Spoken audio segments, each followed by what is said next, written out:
Sí, Doc, ¿Buscando qué? buscando hipernatremia, entonces eso sería aumento de la presión arterial por la hipernatremia. Si es No, que hipernatremia es aumento de sodio y eso significa deshidratación por lo regular. ¿No es cierto? La osmolaridad sérica es 2 por sodio más glucosa dividido para 18. Si te deshidratas, ¿sí? Y pierdes más agua que electrolitos, eso te da hipernatremia. No vas a encontrar paciente hipertenso hipernatrémico, no, eso no hay esa asociación. ¿Por qué le pedirías sodio y potasio? ya había entendido por eso. Por la De hecho, función los renal, pacientes entonces. con diabetes insípida, ¿no es cierto? Con lesión en hipófisis, hacen diabetes insípida y orinan montón. Ellos se deshidratan y hacen hipernatremia. Más bien habría tendencia a la hipotensión. Doc, El control de la osmolaridad sérica es uno de los mecanismos más regulados, ¿no? En fisiología. ¿Por qué le Doc, pedirías potasio, por ejemplo? Ujú. Doc, justo se le Sí, iba a Doc. preguntar, que por qué potasio entonces, porque es el antagonista al sodio, el potasio. El potasio solicito para buscar hiperaldosteronismo, ¿no es cierto? La aldosterona bota potasio por la orina, ¿de acuerdo? Bota hidrogeniones por la orina y retiene sodio. Pero no solo se retiene sodio, se retiene agua. Es el sistema de control renina-angiotensina-aldosterona, ¿no es cierto? Es el por qué la aldosterona mantiene tus valores de presión arterial en parámetros adecuados. Entonces se pide sodio, potasio y más potasio que sodio, buscando hiperaldosteronismo, ¿de acuerdo? Como causa de hipertensión. ¿Qué Doc, más vas a pedirle? sí, también Ujú. puedo pedirle exámenes para investigar síndromes metabólicos como perfil lipídico, la glucemia Ya. basal y también ¿Por qué? ¿Por qué le vas a pedir? porque se asocia a síndrome metabólico la glucemia basal elevada, la hiperglicemia, Exacto, y el perfil exacto, lipídico es riesgo de ateromatosis y eso aumenta también la presión arterial. exacto, porque son otros factores de riesgo cardiovascular, ¿no es cierto? La hipertensión, la diabetes, la dislipidemia, antecedentes familiares en primer grado, ¿sí? La edad, el género, ¿de acuerdo? Ajá, muy de acuerdo. Pregunta, ¿cada cuánto le vas a pedir el perfil lipídico? Cada 6 meses, cada 3 a 6 meses. ¿De acuerdo? Bien, sí, esa es la respuesta. ¿Qué más le vas a pedir a Ariadna Tobar?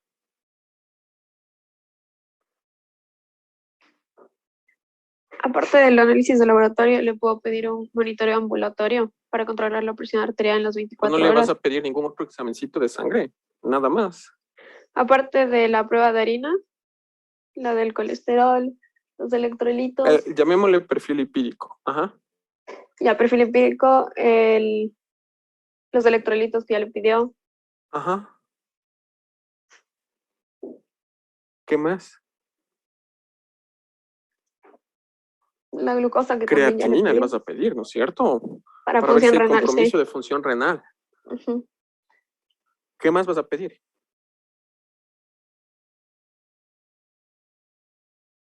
Un hemo vas a pedir, ¿no es cierto? Para ver si tengo proteinuria. Así sea paciente varón. ¿Qué más vas a pedir?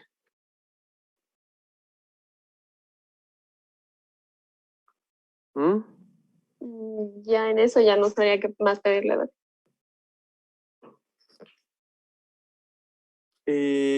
Ariel, Recording in progress. También puedo pedir un electrocardiograma bien. De ley vas a para pedir un ver electrocardiograma. para ver la hipertrofia del ventrículo izquierdo principalmente ¿De qué? Exacto. debido a que obviamente al ser la hipertensión arterial una enfermedad crónica, va a dar lugar por largo tiempo, entonces obviamente al haber resistencias que van en contra del bombeo normal del corazón, el ventrículo izquierdo como músculo se va a hipertrofiar. Perfecto. Y en el electro, ¿cómo vas a ver la hipertrofia ventricular izquierda? Ya, a ver, nosotros para la hipertrofia ventricular izquierda teníamos varios criterios, como puede ser el criterio de Sokolov, el cual iba a sumar la onda R en las derivaciones B5 y B6, más la onda S en B1. Entonces esto obviamente sumando a ambas Exacto. ¿Y tiene que ser más de? 35 milímetros. Listo. O el criterio de Cornell. ¿Cuál es el criterio de Cornell? El criterio de Cornell era en cambio, o sea, aquí se dividía tanto para hombres o para mujeres, pero en sí era la suma de la onda de R en ABL más la onda S en B3. En el caso de si esta suma da más a 20 en mujeres, ahí ya tenemos un criterio. Y si era más de 28 milímetros en hombres, ahí era para otro criterio. En hombres. Sí, en hombres. Ok. ¿Cada cuánto le vas a pedir el electrocardiograma, Ariel? Igual cada 3 meses sería. Cada 3 meses.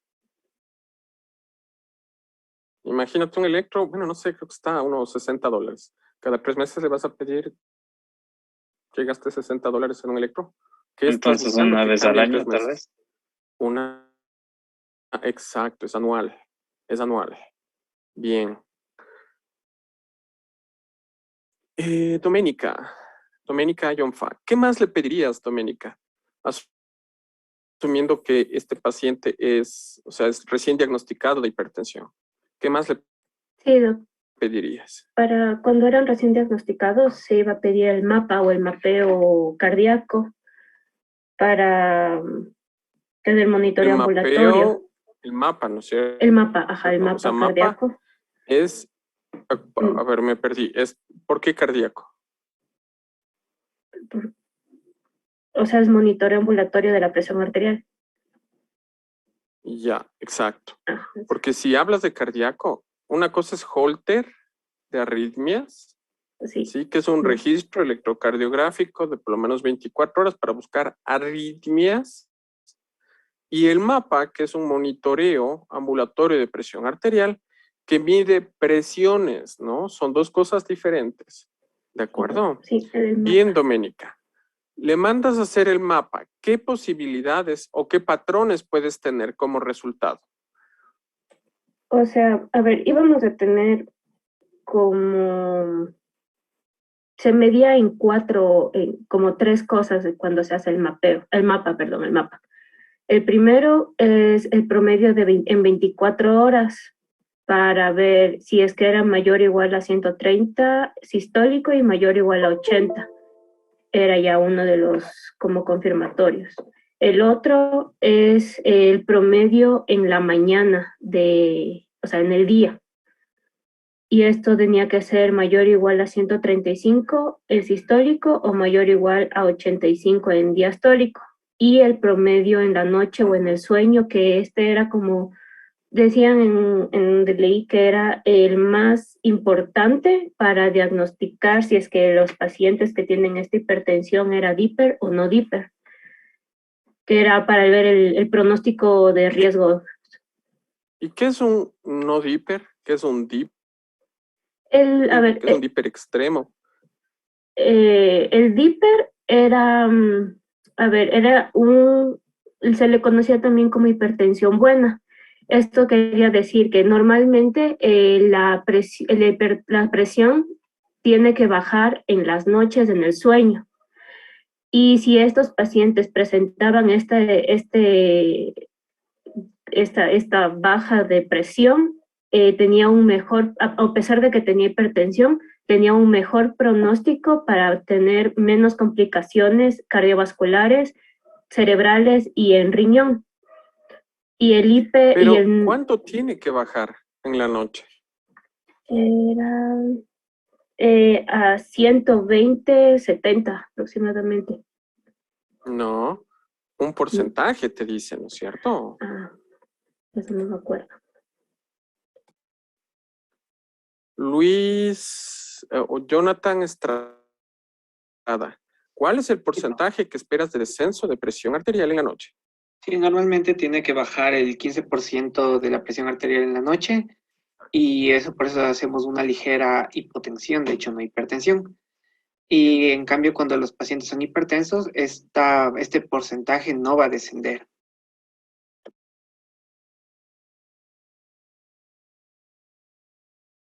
Perdón, ¿ahí me escuchan? Sí, Sí, Doc. ahorita sí. Doc. Sí, porque no te escuché la última parte. De acuerdo, 15%, pero la última repito. parte no te escuché. Por favor. Sí, Doc, que decían que tiene que descender el 15% porque vamos a hacer una ligera hipotensión, pero esto va a ser fisiológico. Eso es lo normal. Ujú. Pero en los pacientes hipertensos no vamos a tener esta reducción del 15% en las noches. Y si es que hay una reducción, va a ser muy leve. Ya, eso se llama ¿cómo? No El diper, no ¿no es diper. cierto? Ujú. Y si sube la presión en la noche, ¿cómo se llama? Riser, ¿no es cierto? Y si baja más del 20%, eso se llama diper extremo, que también es malo. Ok, entonces, Diana Ruano. Diana. Doc, yo ¿Ya le le quería pidieron decir, mapa? Ajá. ajá. O sea, que depende del patrón que tenga, se prioriza el tratamiento si es que es por la mañana o por la noche. Por ejemplo, si es que es el DIPER, que es lo normal, se da el tratamiento en la mañana. Si es que es el no DIPER, se da el tratamiento en la mañana y en la noche. Si es el DIPER extremo, se le da solamente en la mañana. Y si es que es el RISER, se le da el tratamiento por la noche. Pero, o sea, se le da, Excelente, bien. o sea, se le da, o sea, creo que se le divide, pero se le acentúa el tratamiento en la noche. Eso no lo entendí muy bien. Excelente. O sea, yo qué sé, el Losartán, por ejemplo, o el IECA, le puedes pasar o cada 12 o le das en la noche. Lo relevante es que los Riser deben recibir una dosis nocturna. Sí, bien. Esa acotación es muy relevante, bastante interesante. Bien, entonces, a ver, veamos. Ariel Barragán. Ariel, ¿ya le has pedido perfil lipídico? ¿Ya le has pedido electrolitos? ¿Le has pedido función renal? ¿Le has pedido hemo? ¿Le has pedido electrocardiograma? ¿Le has pedido mapa? ¿Qué más le pedirías? Ariel. Tal vez también podría pedirle lo que era el AMPA. Pero ya le pediste mapa. ¿Para qué le vas a pedir Perdón, AMPA? no lo escuché. Se me cortó. A ver. Ya. ¿Qué más le pedirías?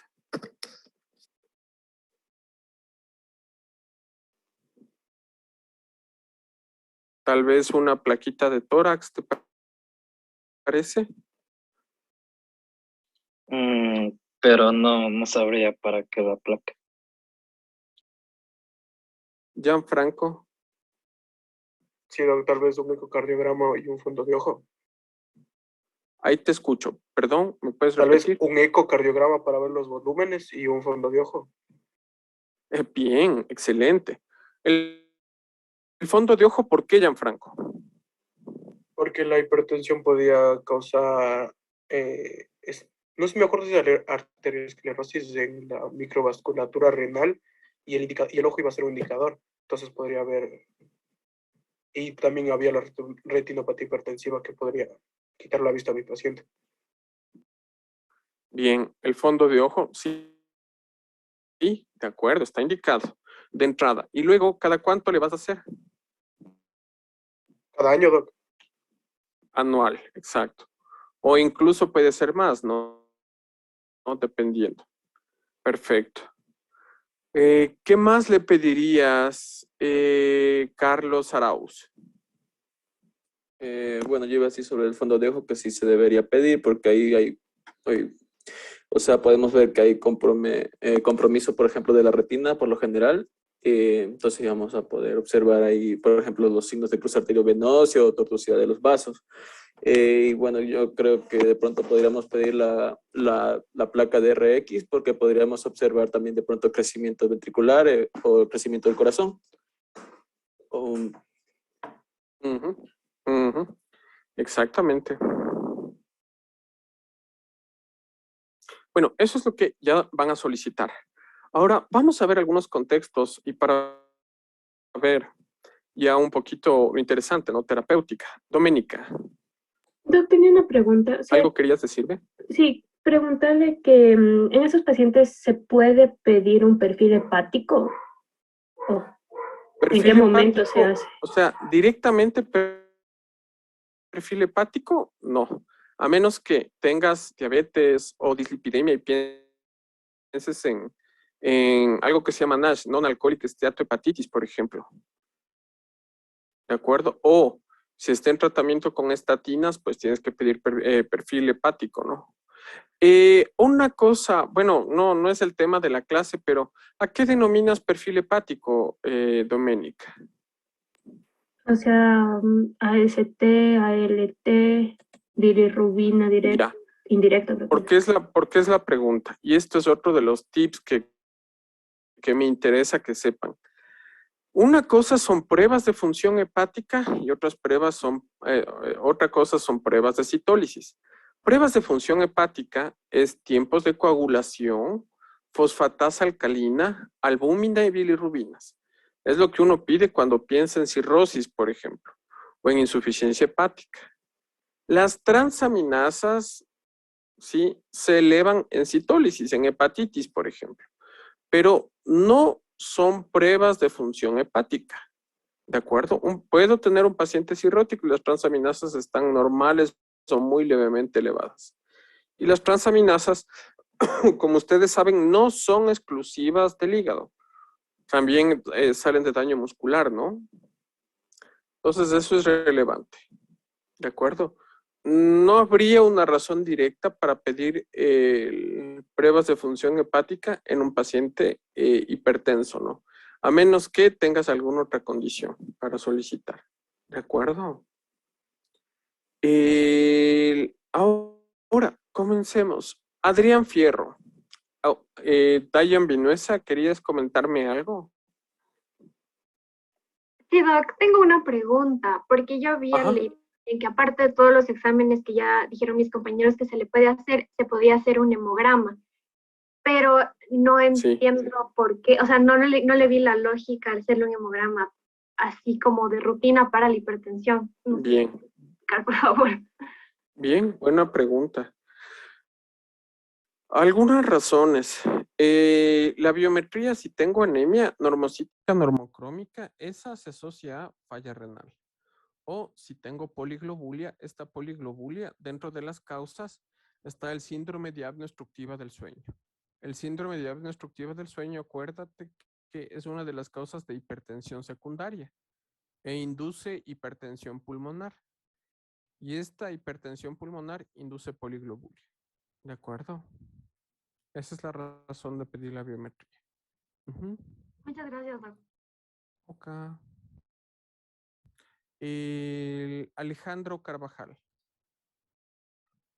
Doc, en cuanto a los exámenes de gabinete, por ejemplo, de electrocardiograma o la radiografía de tórax, había visto que si es que ya se encuentra en la primera toma de estos exámenes, por ejemplo, signos de hipertrofia ventricular, se le debe hacer el examen cada 6 meses en vez de cada año, ¿verdad?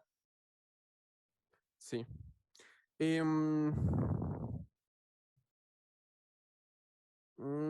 Cada 6 meses, a cada 12 te dicen caso de hipertrofia ventricular.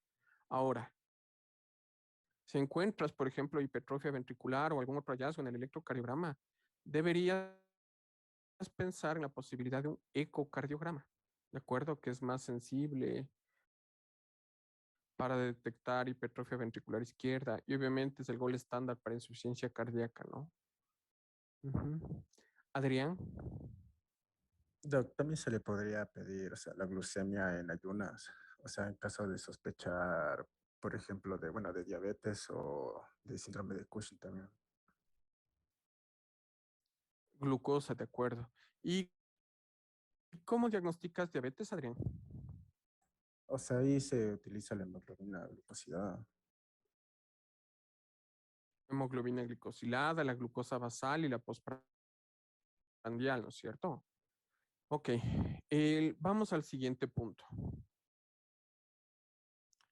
Veamos. Adrián Fierro. Adrián, tú eres el médico de atención primaria. Vas a dar el día de ahora consulta externa. Te toca consulta externa. Entonces vas a tu consultorio y te llega un paciente con antecedentes de gota y que le acabas de diagnosticar de hipertensión arterial. ¿Cuál de los antihipertensivos? Y tu compañero le inició hace unos 2 o 3 días clortalidona de 25 miligramos por día. ¿Qué piensas de esta prescripción? ¿Está bien? ¿Está mal? ¿Por qué?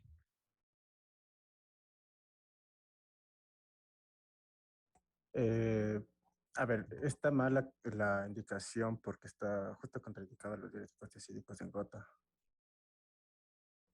Exactamente. La clortalidona es un diurético tiazídico y eleva los niveles de ácido úrico. ¿Qué otros efectos tiene los diuréticos tiazídicos, Adrián? Pueden producir, me parece que era a ver, hipercalemia e hipocloremia, hiperglicemia. Hipercalemia, seguro. Hipercalemia. Un diurético tiazídico induce hipercalemia. Calemia de calium, de potasio. No, hipercalcemia. ¿El diurético tiazídico induce hipercalemia? No, verás, produce hipopotasemia e hipercloremia. Eso se produce. Ya. Perfecto. Hipopotasemia, ¿no es cierto? ¿Qué más? Provoca dislipidemia, provoca hiperglicemia, resistencia al efecto de la insulina. Y probablemente lo que tú querías decir es disminuye la excreción de calcio en orina, ¿no es cierto?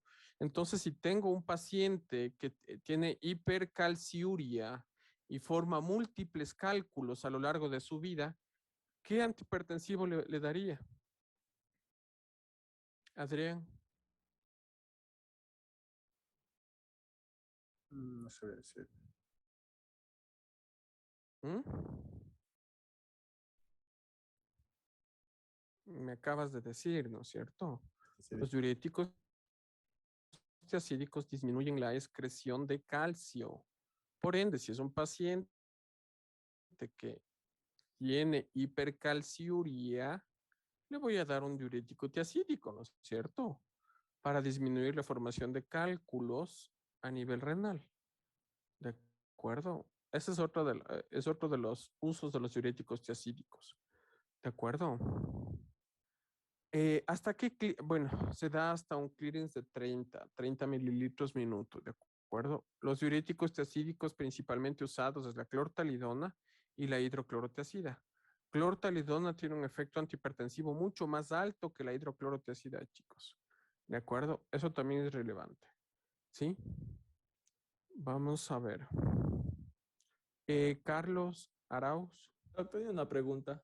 Con Ujú. estos diuréticos tiacídicos para evitar el riesgo de hipocalemia, o sea, ¿tendría que ajustar la dosis o puedo dar en combinación con un diurético ahorrador de potasio? O sea, para evitar la hipocalemia, Ajá. pues realmente no, o sea, mantienes la dosis, ¿no? Lo que haces es mandarle a comer alimentos ricos en potasio, guineos, cítricos, ¿de acuerdo? Ya, doctor. Ahora, Melina Valareso. Melina, tú eres la compañera bueno, eres una doctora de atención primaria, compañera de tu compañero que está ahí atendiendo en el consultorio. Tú estás atendiendo en el consultorio de al lado. Te tocó consulta externa y te llega un paciente de Esmeraldas, hipertenso, el hipertenso diagnosticado más o menos hace un mes. ¿De acuerdo? ¿Qué antihipertensivos pensarías en usar en este paciente?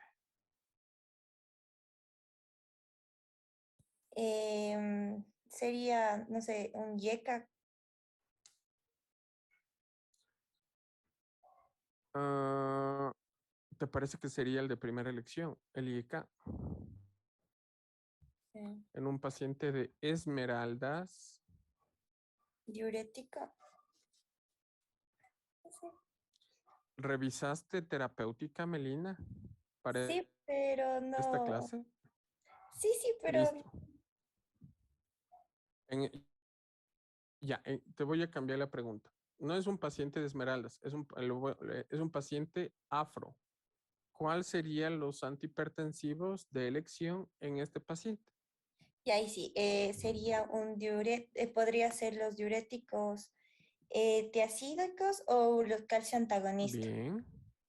Calcio antagonista, bien. O beta bloqueadores, bien. Perfecto. ¿Cuáles son los antihipertensivos Salomé Pasquel de elección en pacientes de tercera edad? Salomé. O sea, aquí podríamos utilizar los ARA, el losartán. Ujú, pero, ¿qué más? Podría ser también los YECA, como el enalapril. Los IECANOS, ¿cierto? Bueno, los de elección realmente, a ver, tal vez Joel Aguilar.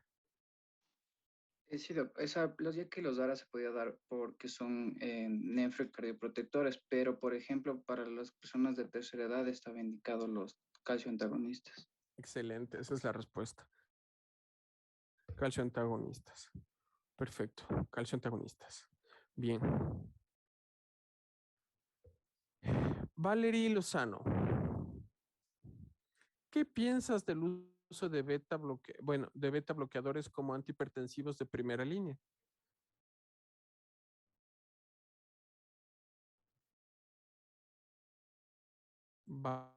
Para el tratamiento de... Valerie Lozano.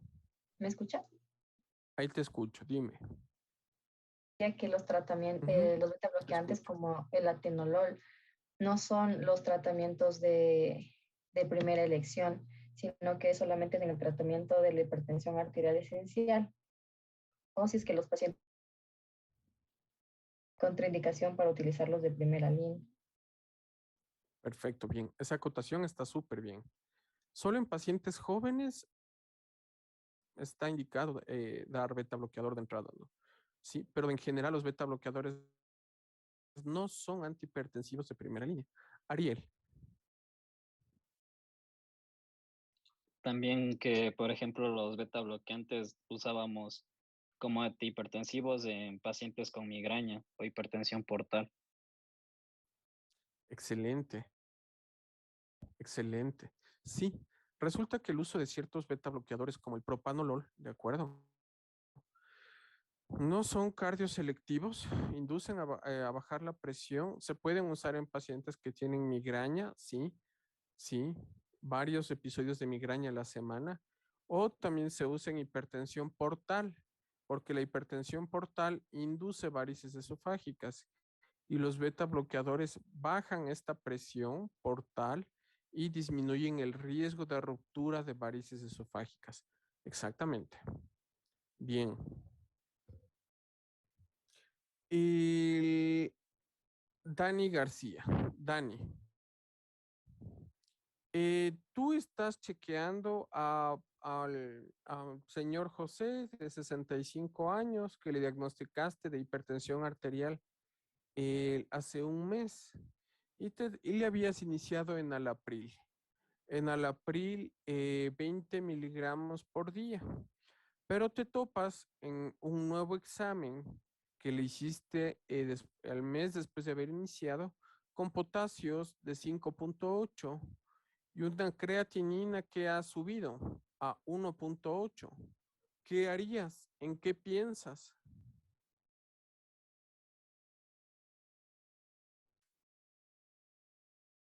Dani.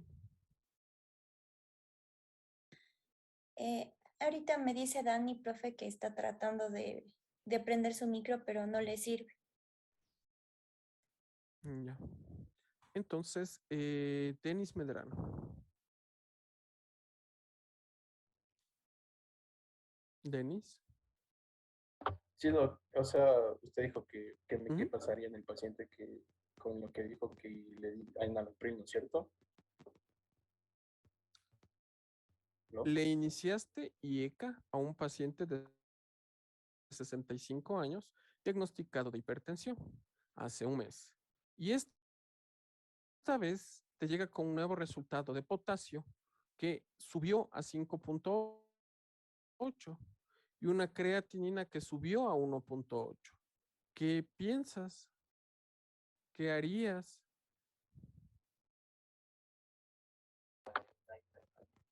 Le quitaría este medicamento, o sea, el enalapril, porque los YECA decía que iban a dar hipercalemia. Exacto. ¿Y en qué pensarías? ¿Qué buscarías? Pensarías en una estenosis de arteria renal, ¿no es cierto? Ajá, pues ella Bilateral, puede porque estar si te pensando acuerdas, en una falla renal también, puede ser. o sea, ya tiene falla renal, ¿no? Subió a 1.8, la CREA, pero tienes que buscar estenosis de arteria renal, ¿de acuerdo? A ver, vamos a ver.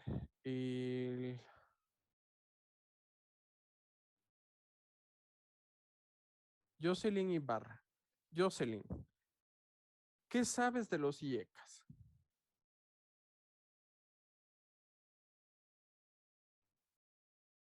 A ver, Jocelyn, ¿han escuchado? ahí te escucho.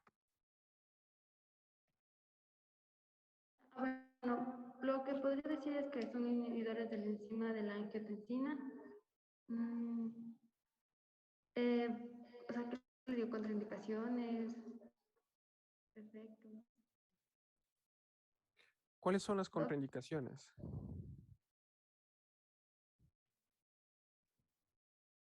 Ya, bueno, podría decir que aumentaba los niveles de, generaba hipercalemia,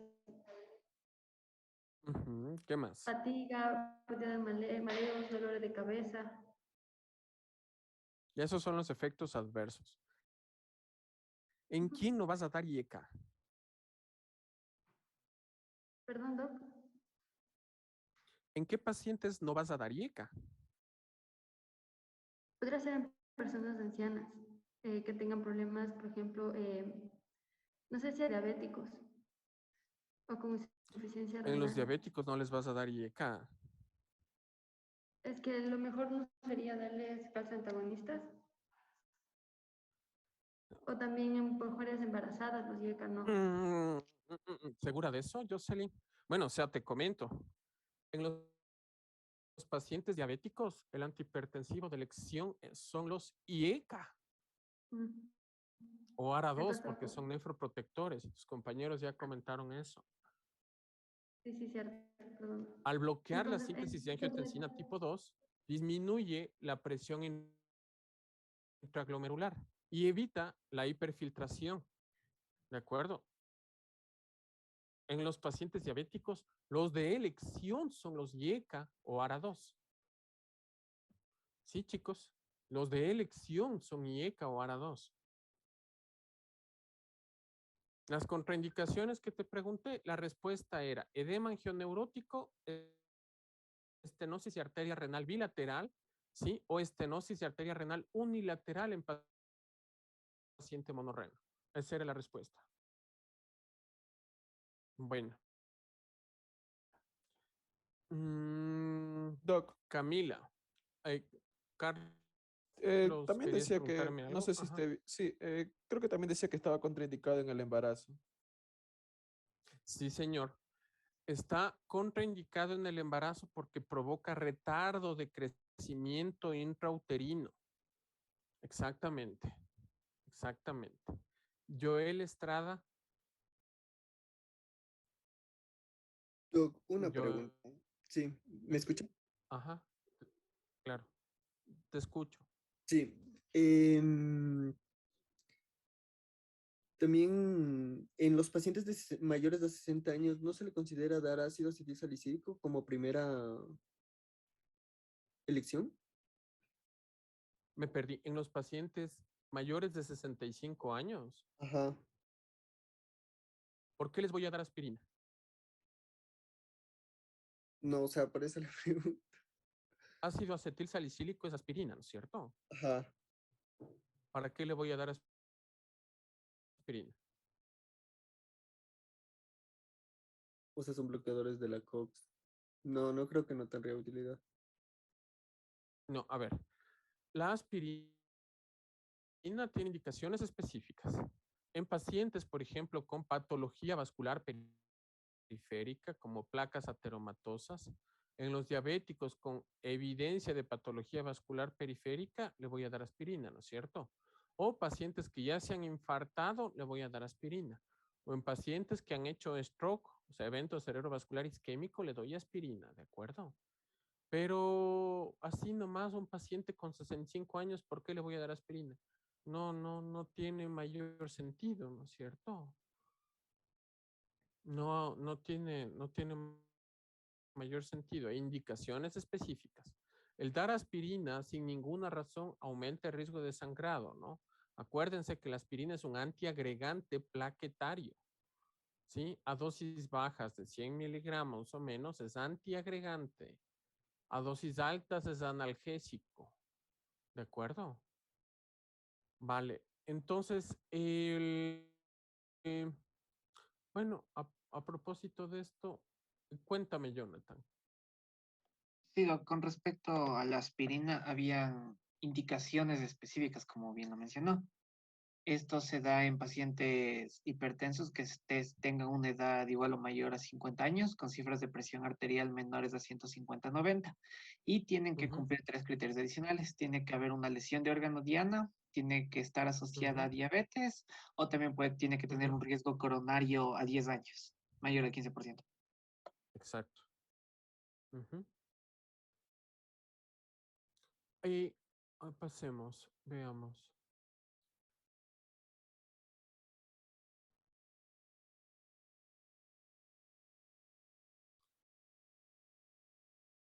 Camila Estefanía Campaña. Camila, ¿qué me puedes decir de los beta bloqueadores?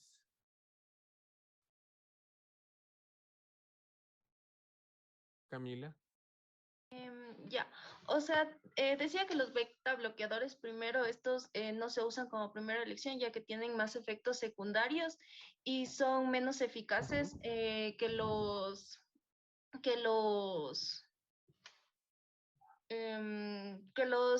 los receptores de angiotensina y los bloqueadores de la renina, angiotensina, aldosterona, y que los calciantagonistas, entonces dice que estos van a tener una regresión o un retraso de daño orgánico. También pueden crear lo que es la rigidez de la aorta y un remodelamiento de las arterias pequeñas. También en pacientes con síndrome metabólico, los beta bloqueantes y los diuréticos en particular, cuando son combinados, estos pueden estar asociados con un mayor riesgo de diabetes y dar una nueva aparición. También tenemos que los beta bloqueantes tienen contraindicaciones absolutas en lo que es el asma, el bloqueo auriculoventricular y cuando la frecuencia cardíaca es menor a 60.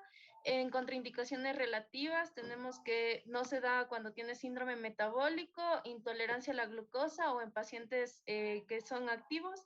Y sus efectos adversos más comunes pueden ser trastornos gastrointestinales, bradicardia, hipotensión, cefalea, fatiga y también disfunción sexual. Ujú. Y en un paciente,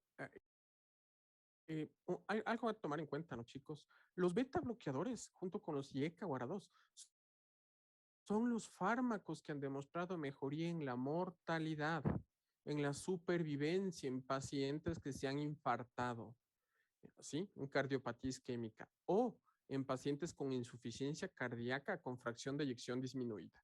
Entonces, si tienen un paciente hipertenso con esos antecedentes, hay que usar beta bloqueador. Sin embargo, los beta bloqueadores tienen algunas contraindicaciones. ¿Cuáles son esas contraindicaciones? Catherine Hidalgo. Ya, Doc, algunas son el asma, cuando hay pacientes con asma o EPOC, que ya están en tratamientos con broncodilatadores. También bloqueos auriculoventriculares de segundo o tercer grado. Y personas que ya tienen tratamiento con bloqueantes, pero del nodo AB, por ejemplo, con antagonistas de calcio como el verapamilo o combinado con diltiazem, o también pacientes que se están tratando con digoxina. Excelente. También cuando hay Ahora, si bradicardia. tienes un paciente, Ahora, si tienes un paciente con asma, digamos, con EPOC, que se infartó y es hipertenso, ¿le podrías dar algún tipo de beta bloqueador? ¿Cuál le darías? Yo creo que beta bloqueador ya no, porque o sea, tiene todas las contraindicaciones para beta bloqueador. Pero acuérdate que hay un grupo de beta bloqueadores que se llaman los cardioselectivos, ¿no es cierto? ¿Cuáles son los cardioselectivos, Juan Mateo Uvidia?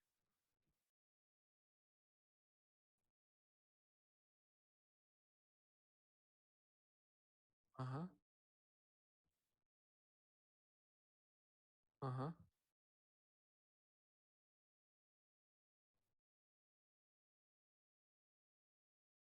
Bien, exacto. En estos casos sí puedo usar beta bloqueadores cardioselectivos. ¿De acuerdo? Por eso es relevante saber cuáles son los cardioselectivos. Muy bien, excelente.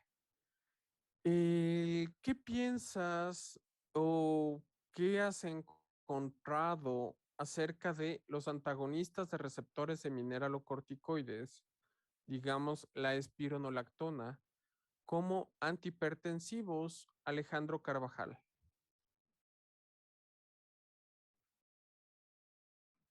Sí, Doc. Alejandro. Sí, ¿aló? Ahí te escucho. Ya. La espironolactona actúa como antagonista no selectivo de la aldosterona. Entonces puede también utilizarse como combinado o solo con un diurético tiazídico. Entonces se lo utiliza para la hipertensión esencial básicamente, o para la hipertensión resistente y el hiperaldosteronismo, pero el primario. ¿Qué más? Eso. Como antihipertensivo. Esto que comentaste es bien relevante y bien, Alejandro, veo que sí has leído.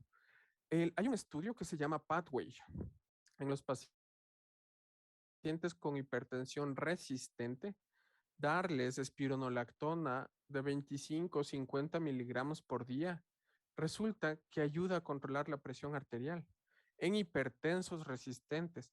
¿Quiénes son? ¿Cuál es la definición de hipertensión resistente, Alejandro?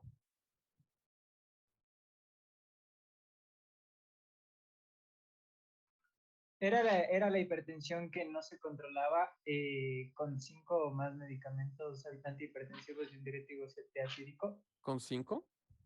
Con 4, entonces. La refractaria es con 5. Ibas bastante bien. A ver, tal vez Doménica. La resistente era los pacientes que no respondían a 3 hipertensivos diferentes, incluido un diurético tiacídico y con la presión mayor a 140/90. Perfecto. O los que toman 4 antihipertensivos con presiones ya adecuadas. Entonces resulta que la espironolactona se encontró eficaz en hipertensión resistente. ¿Qué efectos adversos tiene? Veamos. Catherine Hidalgo, el uso de espironolactona.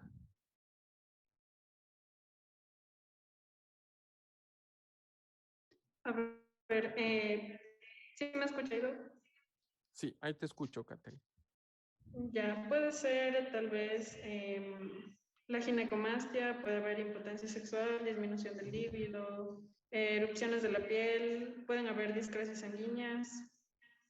También, ¿qué más? Tiene interacciones importantes con digoxina y puede causar somnolencia, confusión, cefalea, diarrea, gastritis. En mujeres puede causar irregularidades menstruales también. Perfecto, e hipercalemia.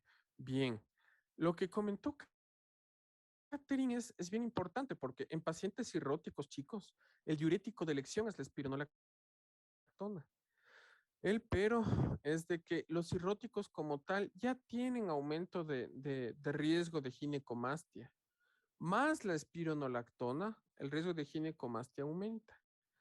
Pero acuérdense, la espironolactona es un fármaco bastante interesante. La espironolactona, como bloquea el efecto de la aldosterona a nivel de órgano diana, por ejemplo, la aldosterona tiene muchos más efectos metabólicos. Por ejemplo, estimula a los fibroblastos para secretar colágeno y formar cicatrices, fibrosis. ¿De acuerdo? En un infarto de miocardio, no me interesa que se fibrose el miocardio, ¿no es cierto? Entonces se encontró que el dar espironolactona es otro de los fármacos que ha mejorado la supervivencia en pacientes con infarto o insuficiencia cardíaca. ¿De acuerdo? Fíjense, la espironolactona. ¿De acuerdo? Juan Mateo Uvidia, ¿qué me puedes decir de los diuréticos de ASA?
Ya, ahora, gramo a gramo, comparando los diuréticos de ASA con los diuréticos tiacídicos, resulta que los diuréticos tiacídicos se dan una vez al día, pero inducen más hiponatremia que los diuréticos de ASA. Hay que tener cuidado, los diuréticos tiacídicos en tercera edad es un riesgo importante para el desarrollo de hiponatremia. Los diuréticos de ASA son diuréticos potentes, pero necesitan varias dosis al día. ¿De acuerdo? Los diuréticos de ASA, acuérdense que también son ototóxicos, son nefrotóxicos inducen hipocalemia, ¿de acuerdo? Inducen aumento de la excreción de calcio, por eso se den pacientes con cáncer, con hipercalcemia. Se les hidrata y se les da furosemida para bajar el calcio, por ejemplo. ¿De acuerdo? Aparte de eso, provoca hipomagnesemia. Y aparte de eso, provoca alcalemia metabólica por contracción de volumen. ¿Sí? Es frecuente la alcalemia metabólica. Así que acuérdense de esos efectos de los diuréticos de asa, que son los únicos diuréticos de manera general que pueden darse en pacientes con enfermedad renal crónica avanzada. Con clearance de creatinina menos de 30, los tiacídicos y los ahorradores de potasio ya no funcionan de manera adecuada. Los diuréticos de asa se da incluso en pacientes en diálisis, ¿no? Familiarícense con estos diuréticos, chicos. ¿De acuerdo?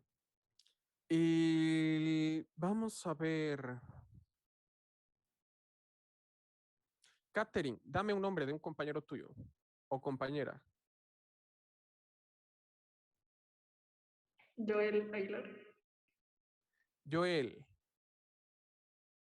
Calcio antagonistas.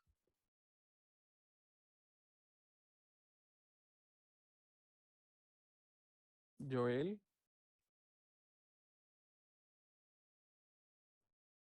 Joel, ¿me escuchas? Sí, Doc. Disculpe, no me valía el micrófono, Doc. Ya, dime, calcio antagonistas. Ya, en cuanto a los calcio antagonistas, primero la indicación era en personas mayores a 60 años, incluso en pacientes de raza negra. Iba a estar contraindicado en personas que tenían taquiarritmias, insuficiencia cardíaca con síntomas notorios, e incluso en pacientes con edema, ¿no? Porque iba a producir una reacción adversa de estos calcio antagonistas y es que iban a producir edema.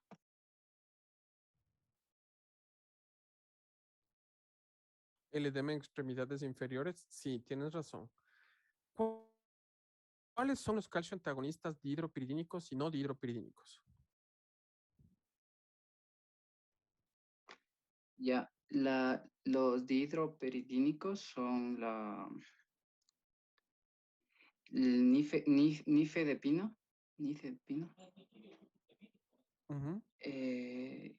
¿Cómo no me acuerdo? El no dihidropidino era el verampamilo y el diltiazem. Carlos Arauz. Los dihidropiridínicos iba a ser el alodipino, felodipino, nicardipino, nisoldipino. Y los no dihidropiridínicos iba a ser el diltiazem, el verapamilo. Eso de ahí básicamente. Chicos, eso es relevante. El diltiazem y el verapamilo actúan a nivel cardíaco, a nivel del aurículo ventricular. ¿De acuerdo? Entonces, están contraindicados en pacientes con insuficiencia cardíaca. ¿Sí? Porque disminuyen el inotropismo. ¿De acuerdo?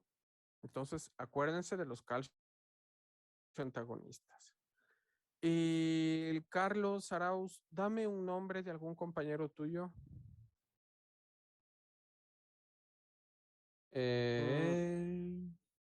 Valerie Lozano. Valerie. Alfa 1 antagonistas.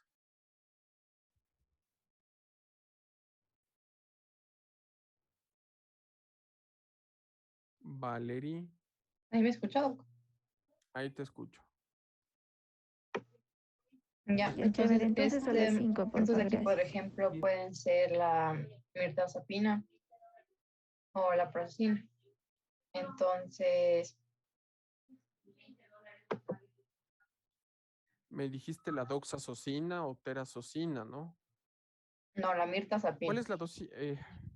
No, No, la la mirtazapina prazosina o la no es fenoxibenzamina. un antihipertensivo. ¿La Ujú. cual? La prazosina o fenoxibenzamina. Y ya, ok.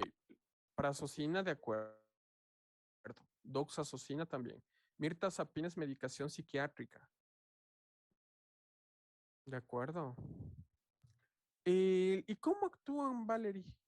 La doxazosina, por ejemplo. ¿Qué otras utilidades tienen los alfa-1 antagonistas? Ojo, los alfa-1 antagonistas no son de primera línea. El JNC8 nos dice que los antihipertensivos de primera línea son IECA o ARA2 o calcio antagonistas o diuréticos, tiacídicos, ¿de acuerdo? Pero los alfa-1 antagonistas no son de primera línea. ¿Cómo actúan los alfa-1 antagonistas, Valerie?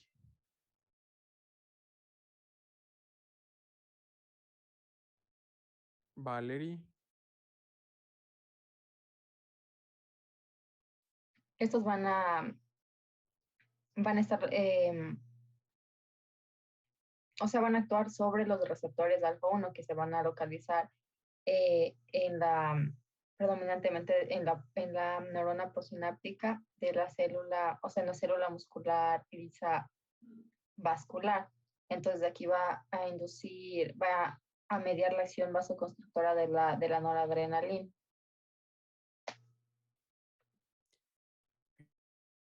Excelente, excelente. ¿Y qué otras utilidades tienes de los alfa-1 antagonistas? O sea, por Tal ejemplo, vez. de la doxazosina también se lo utilizaba en la hiperplasia prostática benigna. Perfecto. Bien, excelente. Bien. Hay otros antihipertensivos, no tan comunes, pero que se usan sobre todo en pacientes con hipertensión resistente, ¿de acuerdo? Por ejemplo, o en hipertensión refractaria, el minoxidil. El minoxidil es un fármaco que es un antihipertensivo súper potente. Como efecto adverso provoca hirsutismo. Por eso ustedes han de haber visto que más bien se comercializa como shampoos para la calvicie masculina, por ejemplo. ¿De acuerdo? El minoxidil, la alfa-metildopa, que puede darse en el embarazo, por ejemplo. La clonidina, que es un agonista de los receptores alfa-2, también puede actuar como antihipertensivo, ¿de acuerdo? Fíjense todos esos antihipertensivos, ¿de acuerdo? Ahora, ¿cuál es la diferencia, Dani García, entre urgencia hipertensiva y emergencia hipertensiva?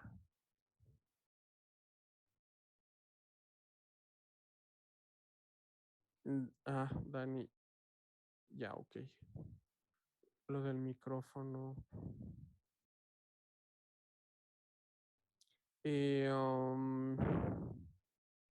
Joel Aguilar. Joel. Ya, Doc.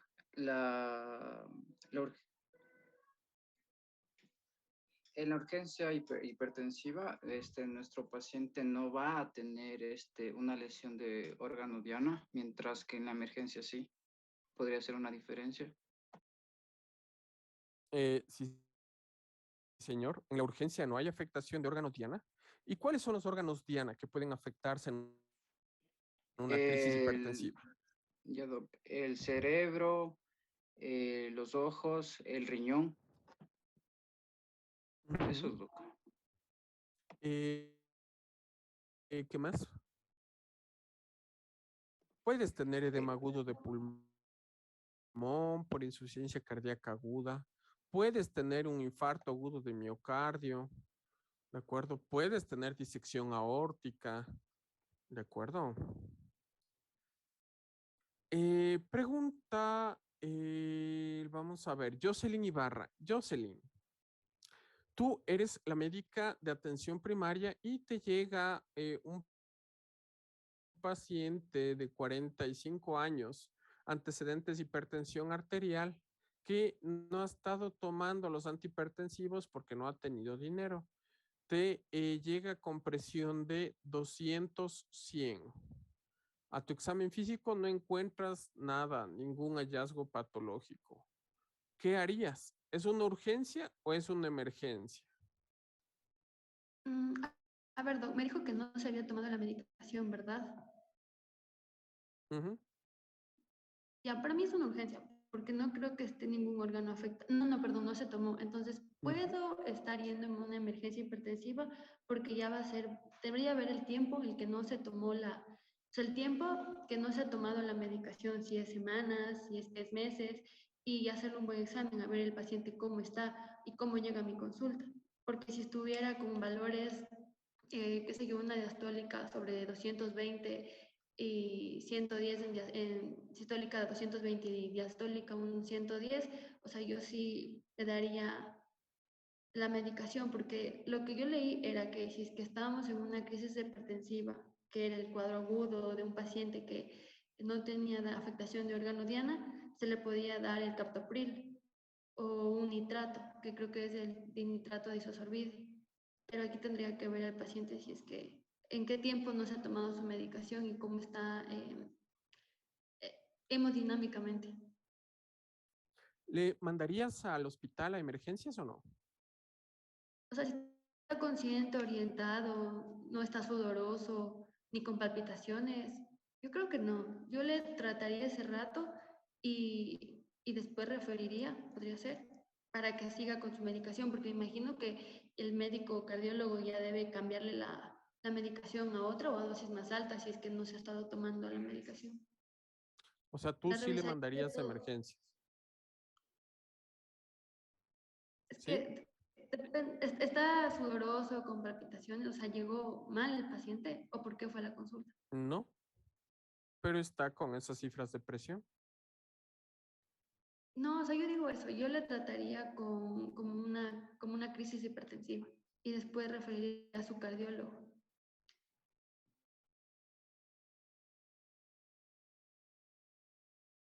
Bien, o sea, realmente, pues sí. Les comento un datito, chicos, y este escenario se van a topar muchas veces. Ustedes están atendiendo en centro de salud y se topan, chicos, con este tipo de pacientes que llegan con cifras de presión súper altas, pero están frescasos, no encuentran nada de afectación de órgano blanco. Entonces, a un grupo en Estados Unidos se le ocurrió estudiar eso. ¿Qué es lo que pasa con este tipo de pacientes? Y compararon los que, como Jocelyn, envió a este tipo de pacientes a emergencia, ¿de acuerdo? Y los que no le enviaron a emergencia, sino que le dieron una consulta o le dieron una cita para verles ellos mismos en 2 días o en 4 días e ir viendo cómo van las presiones. Le prescribieron el antihipertensivo, le dieron la medicación y compararon. Resulta que la mortalidad fue igualita. Entonces, no es que mandando a un paciente con urgencia hipertensiva al servicio de emergencias disminuyó la mortalidad. ¿De acuerdo? Conclusión, una urgencia hipertensiva tendrán que manejarla ustedes en atención primaria, reiniciar los antihipertensivos que ustedes consideren de acuerdo al perfil del paciente, por eso discutíamos los escenarios, ¿de acuerdo? Y después de eso, chequearle en unos 3 o 4 días, irles chequeando cómo va la presión arterial, ¿de acuerdo? Eso es lo relevante. Y si fuera emergencia hipertensiva, si fuera emergencia hipertensiva, veamos.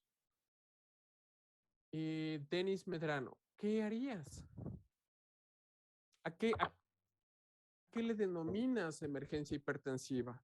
O sea, se denomina emergencia hipertensiva a la elevación de la presión arterial, pero ¿Perdón? que ya va, o sea, es la elevación de la presión arterial que ya ocasiona un daño orgánico y también tiene un compromiso vital a corto plazo, y mencionaba que esto iba a obligar a disminuir la presión arterial en menos de 1 hora. En estos casos iba a ser necesaria la hospitalización del paciente y la administración de tratamiento por vía intravenosa. Y la bibliografía que aquí podemos utilizar los fármacos habitualmente empleados iba a ser el nitroprusiato, la nitroglicerina, el labetalol, furosemida y el urapidil. Y mencionaba que cuando el paciente ya se encuentra en condiciones clínicas ya aceptables, ya se debe iniciar el tratamiento antihipertensivo por vía oral. Excelente, esa es la respuesta. Fíjense la relevancia de diferenciar una urgencia de una emergencia. Con una urgencia, ustedes van a calmar al paciente. Y algo que me olvidé de decirles, chicos. Si el paciente llega con dolor, ¿de acuerdo? E hipertenso, primero calmo el dolor, porque es normal, si uno tiene dolor, que se vuelva hipertenso, ¿no es cierto? Por el dolor. Primero calmo el dolor y no la presión, porque resulta que si la hipertensión era por el dolor, le doy un analgésico calmo y la presión va a bajar. Pero si yo le metí antihipertensivo antes de eso, le voy a chocar, ¿de acuerdo? Primero el dolor, luego veré la presión, ¿de acuerdo? Eso es relevante. Si es un paciente con emergencia hipertensiva, obviamente seré mucho más agresivo en el tratamiento. ¿De acuerdo? Eso es importante. Bien. Sí, a nivel hospitalario hay el nitroprusiato, hay el enalaprilato, hay nitroglicerina. Pregunta interesante, Gianfranco. Tú eres el médico residente del servicio de emergencias y acabas de recibir el paciente que Denis Medrano te mandó. Un paciente con una presión de 200, 110, dolor precordial, opresivo, náusea, vómito. Este dolor se irradia a región submandibular. ¿Qué antihipertensivo le darías? Nitratos, doc. Nitroglicerina. Nitroglicerina, exacto. Nitroglicerina. ¿Por qué la nitroglicerina? Porque baja la poscarga, ¿de acuerdo? Sí, baja la poscarga. Aparte de eso, provoca dilatación coronaria, ¿sí? Provoca vasodilatación coronaria y como provoca vasodilatación coronaria, disminuye el dolor precordial. Perfecto. Bien, entonces acuérdense de este datito. ¿Qué piensan o cuáles son los objetivos de presión arterial en los diferentes escenarios? Veamos el primer escenario. A ver, veamos. El primer escenario es un paciente de 87 años de edad que tiene cifras de presión arterial de 100, ya hipertenso de larga data con antihipertensivos, que tiene cifras de presión arterial de 140/90. ¿Cuál sería el objetivo de presión arterial en este tipo de pacientes? Veamos. Dayan Vinuesa. Dayan, tú eres la tratante de esta paciente.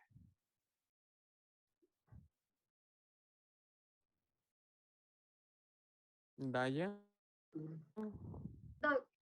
Disculpe, mi internet está un poquito mal. ¿Me puede repetir lo ultimito de la pregunta, por favor? Paciente de 85 años, hipertenso de larga data, presión arterial al momento de 140/90 con 2 antihipertensivos. ¿Está bien o está mal controlada la presión para este paciente? Yo creo que está bien controlada la presión para este paciente. ¿Por qué? Porque, a ver, a partir de los 67 años tendría que estar la presión más o menos de entre 150 a 90. Pero esa se mantiene hasta más o menos los 80 y estaba en 87. O sea, yo creo que sí está en un control. Es más, estaría un poco bajo, creo yo, de la presión que debería tener normalmente. O sea, bien. Realmente el objetivo de presión arterial en pacientes más de 85 años es alrededor de 140/90. Debe ser menos de 150/90. el punto de corte cambia. ¿Por qué? Porque en tercera edad, chicos, somos menos agresivos en el tratamiento. Porque si buscamos los mismos objetivos que en pacientes más jóvenes, aumenta la mortalidad por caídas, por ejemplo, por síncopes, por hipotensiones. Acuérdense que en tercera edad hay un proceso de endurecimiento, ¿sí?, de las arterias. Y producto de esto, si soy muy agresivo en la baja de la presión arterial, puedo inducir isquemia cerebral, ¿de acuerdo? Entonces, sí, buena respuesta, ¿sí? En un paciente de tercera edad. Siguiente escenario.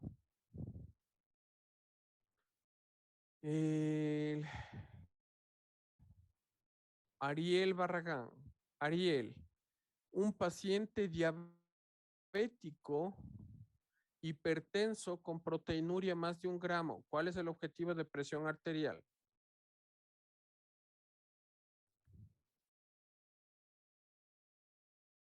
Ariel. Menor a 130 milímetros de mercurio. ¿130 qué? La sistólica.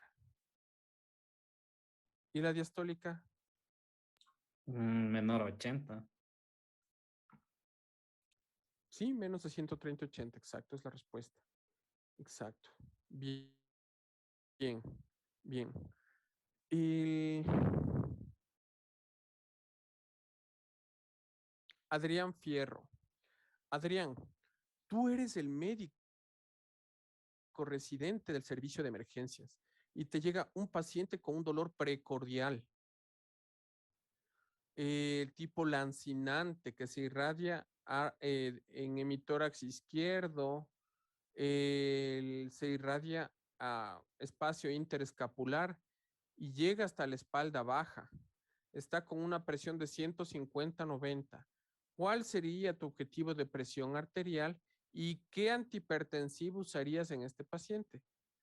¿Cuál es tu diagnóstico primero, Adrián?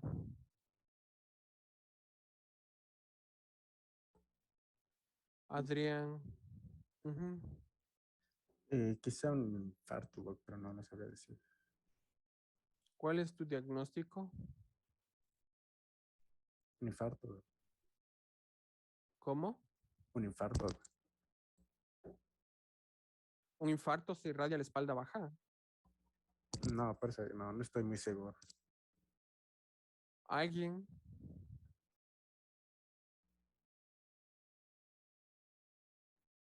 Alejandro Carvajal.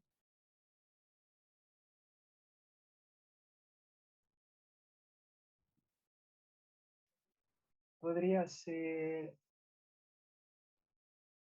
No, me contesté mal, no. Sí, no es infarto, pero es cortación aórtica.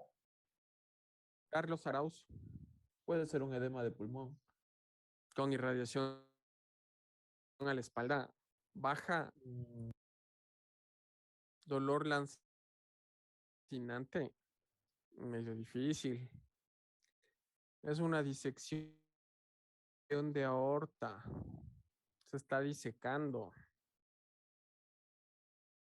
¿Cuál es el antihipertensivo de elección ahí, chicos? Porque tienen que bajar la presión urgente. Los beta bloqueadores.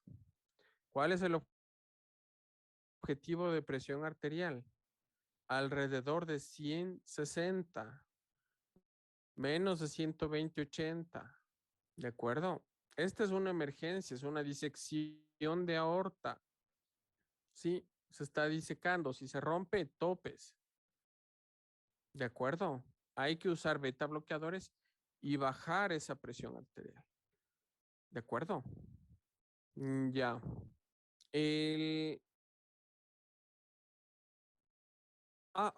Me faltaba una pregunta básica. Y esto ya es para concluir. Veamos. Diana Ruano. ¿Cómo tomas la presión arterial, Diana? Ya depende primero, pues, o sea, primero hay que preparar los materiales y tendría que ver el ¿cómo se dice?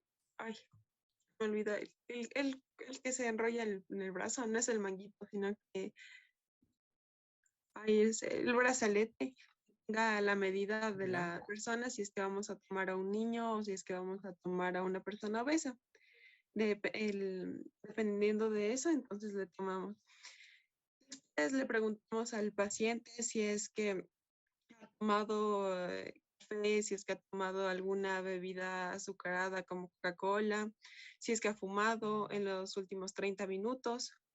Y dependiendo de eso, si es que tiene ganas de ir al baño, entonces le dejamos que espere si es que ha tomado café o si es que ha fumado, dejamos que espere media hora o 15 minutos y ya y se procede a la toma de la presión arterial y de ahí se le indica al paciente que se siente con la espalda apoyada en la silla y con los pies y con los dos pies apoyados. Se le pone, Y no o sea, se le cruzados, mide, ¿no? ajá, no cruzados, Y el paciente apoyados directamente en el piso. no debe estar hablando. Ajá, que no hable, que no esté conversando, que de ahí se le toma la presión arterial en cualquiera de los dos brazos porque en realidad no se veía la diferencia entre el brazo izquierdo y el derecho. Se le toma en los dos brazos también para diferenciar. De ahí ya, o sea, le explico el método de tomar la presión. O sea, el procedimiento, Ya, claro. entonces se pone todo el tensiómetro en el brazo. Si es que, o sea, si es que es el digital ya no hay problema, pero si es que es ya con el que se tiene que poner el fonendo, entonces primero se le toma el pulso al paciente y se insufla el tensiómetro hasta que ya no se palpe el pulso del paciente. Después se aumenta, creo que era 15 milímetros de mercurio más, y de ahí se va bajando y escuchando los ruidos de Korokov. Los 5 ruidos, el primero va a ser el de la presión sistólica y el último ruido va a ser el de la presión diastólica. Perfecto. Bien. Chicos, hasta ahí terminamos hipertensión. ¿Qué preguntas tienen de hipertensión?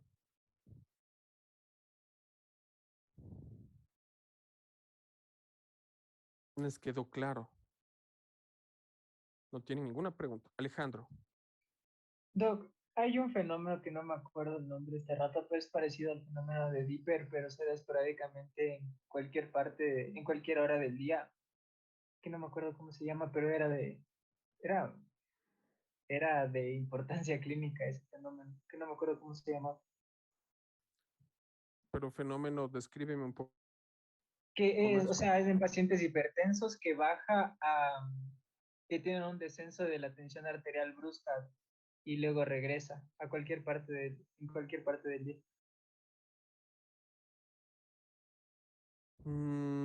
Pues la verdad, habría que revisar. Sí, sería como un pico de hipotensión Habría que porque revisar. refieren que tienen presíncope, empiezan a tener debilidad, palpitaciones y son pacientes hipertensos controlados, pero hacen picos de hipotensión esporádicamente. Habría que revisar el nombre del fenómeno, ¿no? Porque hay un reflejo varoreceptor, ¿de acuerdo? Pero el nombre de este fenómeno vascular habría que revisar. Joel. Yo hago una pregunta cuando, o sea, para el diagnóstico de hipertensión hablábamos que se debe tomar, o sea, que debe tener la presión alta en tres tomas, pero supóngase, ya le tomo la primera vez y ya tiene alto. ¿Después de cuánto tiempo le tomo la segunda vez para decir que ya es una segunda vez y la tercera cada cuánto y así? Son 3 tomas, ¿de acuerdo? En días diferentes, en pacientes sin dolor y con una toma adecuada de presión arterial, con la técnica que ya te describieron. Son en días diferentes, ¿de acuerdo? Ya, 3 tomas. La recomendación es por lo menos el AMPA, que es la toma de presión en casa o de manera ambulatoria, es 3 días 3 días a la semana, ¿sí? En la mañana y en la noche. Si tú encuentras, ¿de acuerdo? 3 días a la semana por al menos unas 2 o 3 semanas. Si encuentras por lo menos 3 cifras de presión arterial altas fuera de rango, ya tienes el diagnóstico de hipertensión arterial. ¿De acuerdo? ¿Más preguntas, chicos?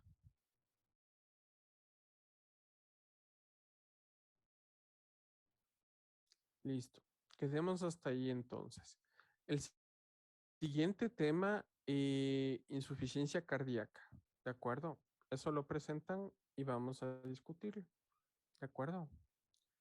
Nos vemos Viernes. Bueno, ya les confirmo para ver cuándo nos vemos. Creo que el lunes habíamos quedado. Bueno, ya les confirmo. ¿Vale?